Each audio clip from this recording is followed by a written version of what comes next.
Tonight we're talking about a very serious thing. We're talking about murders, people who are being slaughtered, people who are facing persecution. Let me start by giving you facts. In Australia, the murder rate is 2 out of 100,000 people. In South Africa, the murder rate per year is 34 out of 100,000.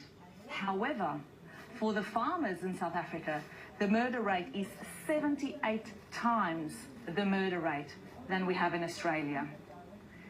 That is a shocking statistic. The white South African farmers are being persecuted and they are being murdered.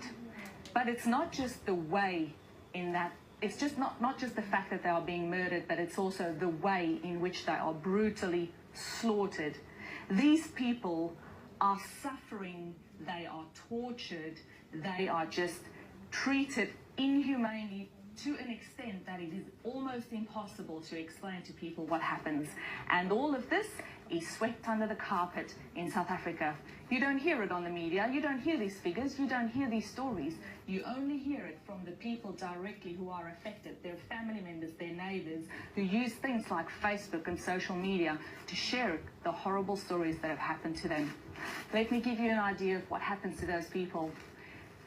They get slaughtered on their farms because they are there and their farms are wanted. They don't want the people on the farm.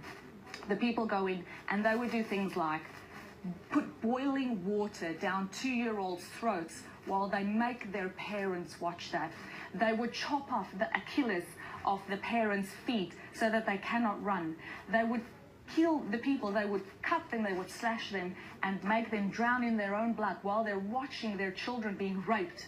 This is the stuff that's happening in South Africa, and this is what nobody is saying in the media. Nobody tells us about that. It is horrible, horrible, horrible.